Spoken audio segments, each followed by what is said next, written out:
द्वैत सिद्धांत और इसके नियम इस प्रकार हैं। पहला, ध्रुवता का नियम। ध्रुवता का नियम कहता है कि इस दुनिया में जो कुछ भी है उसका विपरीत ध्रुव है, जैसे उत्तरी ध्रुव और उसका विपरीत दक्षिणी ध्रुव। ठीक उसी तरह जैसे सकारात्मक और नकारात्मक एक दूसरे के विपरीत होते हैं।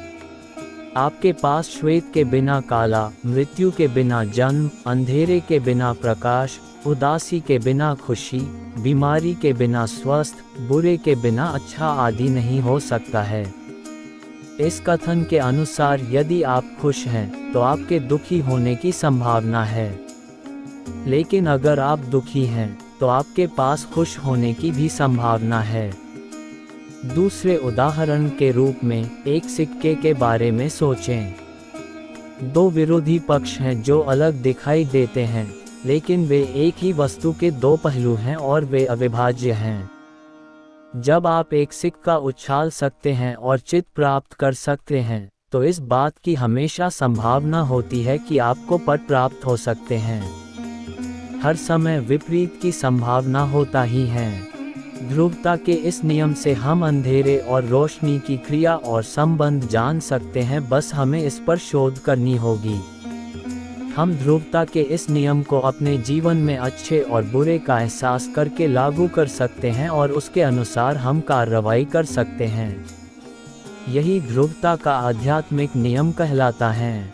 दूसरा, लिंग का नियम।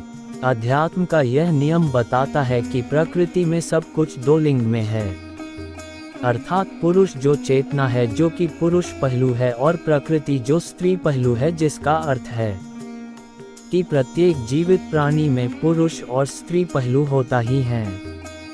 लिंग के बारे में एक कहानी है जो सृजन के दौरान ब्रह्मा जी को प्राणियों के जनसंख्या को जारी रखने के लिए समाधान के लिए शिव जी का ध्यान किया, तो इसके बाद शिव जी ने अर्धनारीश्वर रूप में प्रकट हुए, जो आधे पुरुष आधे स्त्री या शिव और शक्ति के रूप में थे।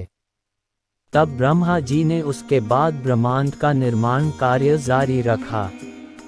तो यह थी सृष्टि के पीछे की कहानी। इस नियम को लागू करने के लिए हमें अपने आत्मा के दूसरे आधे हिस्से के साथ एकजुट होने की जरूरत है, और हमारे दूसरे आत्मा को अन्यार्धात्मा या ट्विन फ्लेम का नाम दिया गया है। तो यह नियम सभी प्राणियों में लागू होता है, सभी का दो लिंग का रूप है, जो संसार की गति बनाए रखती हैं प्रजनन कार्य करके। इस नियम से हमें ये बात याद रखनी चाहिए कि हम एक पुरुष या एक स्त्री ही नहीं हैं, बल्कि हमें एक दूसरे की ज़रूरत होती है जीवन जीने के लिए, क्योंकि जो हमारी आत्मा होती उसका आत्मा उद्देश्य हमारे अन्यार्धात्मा से मेल खाते, जिसे हमें मिलकर पूरा करनी होती हैं। तभी हमें मोक्ष मिलता है एक आत्मा के रूप में, जो सबसे सही तरीका है मोक्ष पाने का, क्योंकि इसी प्रकार भगवान के अवतार भी अपने उद्देश्य पूरा करते हैं। तो इसी को लिंग का आध्यात्मिक नियम कहते हैं।